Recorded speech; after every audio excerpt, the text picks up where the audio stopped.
పరిశుద్ధ నామమునకు మహిమ చెల్లును గాక. మరొక వాగ్దానంతో మీ ముందుకు వచ్చి ఉన్నాను. ఆమోస్ గ్రంథం 5:14 వాక్యం, మీరు బ్రతుకున్నట్లు కీడు విడిచి మేలు వెదుకుడి, అలాగు చేసిన ఎడల మీరు అనుకున్న చొప్పున దేవుడును సైన్యములకు అధిపతియగు యెహోవా మీకు తోడుగా ఉండును. దేవునికి స్తోత్రం. మీలో ఎంతమందికి దేవుని తోడు కావాలి? చేతి చూపిస్తారా? వాగ్దానం చూస్తున్న బిడ్డ, నేను సూటిగా అడుగుతున్నాను, మీలో ఎంతమందికి దేవుని తోడు కావాలి? మీ కుడి చేయి అలా పైకెత్తండి, కుడి చేయి పైకెత్తండి. ఎస్, మనందరికీ దేవుని తోడు కావాలి. బైబిల్ చాలాసార్లు చెప్తుంది. బైబిల్లో ఒక భక్తుడు ఉంటాడు, మోసెస్. ఆయన విషయంలో యెహోషువతో దేవుడు మాట్లాడినప్పుడు, నేను మోషేకు తోడై ఉండునట్లు నీకును తోడై ఉంటానంటాడు. అంటే మీకు ఒక విషయం అడుగుతున్నాను, మనం ఎక్కడికి వెళ్ళినా మనం జయం పొందాలి అని అంటే తప్పనిసరిగా మన జీవితంలో తోడు ఉండాలి కదా. తోడు లేకుండా ఏదైనా చేయగలమా? తోడు లేకుండా ఎక్కడికైనా ప్రయాణం చేయగలమా? చెప్పండి. మనిషికి మనిషి తోడు అనేది జీవితంలో చాలా అవసరం కదా. వివాహాల్లో అందుకనే కదా మనుషులకి మనుషులు తోడు ఉంటుంది. తల్లిదండ్రులకి పిల్లల తోడు, పిల్లలకి తల్లిదండ్రుల తోడు. చాలా మంది జీవితంలో తోడు లేకుంటే ఏది జరగదు. కానీ ఈ తోడులన్నీ ఒకనాడు చేయి విడిచిపెట్టినా అసాధారణమైన తోడు, ఉన్నతమైన తోడు, అనేకులకు హెచ్చింపగలిగిన తోడు ఏదైనా ఉన్నదంటే అది యేసయ్య తోడు. దేవునికి స్తోత్రం. ఆ యేసయ్య తోడు మనతో చెప్తున్న మాట ఏమిటో తెలుసా? నేను మీకు తోడుగా ఉంటాను. Praise the Lord. నేను మీకు తోడుగా ఉంటాను. నేను మీకు తోడుగా ఉండాలంటే మీరు ఒక పని చేయాలి. ఏం చేయాలో తెలుసా? మీరు కీడు విడిచి మేలు వెతకాలి. దేవునికి స్తోత్రం. చాలా కీడుకరమైన కార్యాలు ఉంటాయి, కీడుకరమైన బ్రతుకులు ఉంటాయి, కీడులు వస్తాయి. కొన్ని పరిస్థితులను బట్టి కీడు జరుగుతూ ఉంటుంది. కొన్ని పరిస్థితులను బట్టి కొంతమంది జీవితాలు చెడు జరుగుతూ ఉంటుంది. ఆ చెడుని బట్టి వారు ఏం చేయలేరు.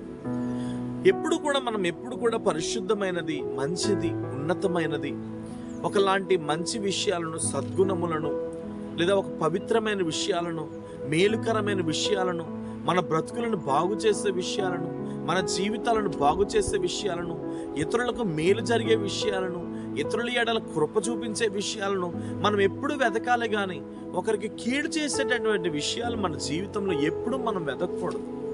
మీకు దేవుని తోడు కావాలి అని అంటే తప్పనిసరిగా ఈ వాగ్దానం మీరు పాటించాలి. ఏంటి ఆ మాట అంటే, మీరు కీడులన్నీ విడిచిపెట్టాలి, చెత్తంతా విడిచిపెట్టాలి, దేవునికి ఇష్టం లేని కార్యాలన్నీ మీరు విడిచిపెట్టాలి, మేలును వెతకాలి, మేలుకరమైన బ్రతుకును బ్రతకాలి, మేలుకరమైన జీవితాన్ని అవలంబించాలి, మేలుకరమైనటువంటి భవిష్యత్తును అవలంబించాలి.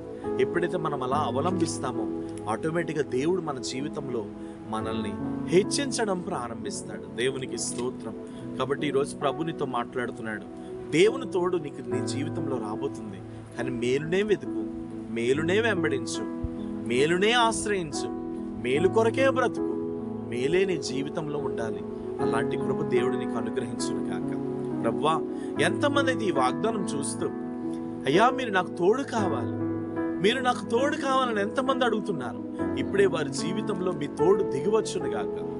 ఇప్పుడే వారి జీవితాల్లో మీ తోడు దిగివచ్చును గాక. Right now in Jesus name వారి జీవితాల్లో నీ ఉన్నతమైన తోడు దిగి రావాలి ప్రభువా. ఏ ఒక్కరు కూడా నీ తోడు లేకుండా నశించిపోవడానికి వీల్లేదు. ఏ ఒక్కరు కూడా నీ తోడు లేకుండా పడిపోవడానికి వీల్లేదు. ఇదిగో ప్రభా, మేలును వెదికే వారిగా మార్చు, కీడును తప్పించుకునే వారిగా మార్చు. ఇదిగో కీడు అనేది వారి జీవితంలో ఉండొద్దు. కీడుకరమైన ఆలోచనలు కానీ, కీడుకరమైన ఉద్దేశాలు కానీ వారి బ్రతుకులలో ఉండకుండా వారి జీవితంలో మేలుకరమైనటువంటి భవిష్యత్తులు వారి జీవితంలో ఉండును గాక. తగిన మహిమతో నింపమని, అనేకులకు దీవెనకరంగా మార్చమని ప్రార్థిస్తూ యేసు నామములో ప్రార్థించుచున్నాను తండ్రి. ఆమేన్. God bless you. దేవుడు నమ్మదగిన వాడు. ధైర్యం తెచ్చుకోండి. ప్రభు కృప మీతో ఉంది. ప్రభు మిమ్మల్ని దీవించి ఆశీర్వదించుకోండి.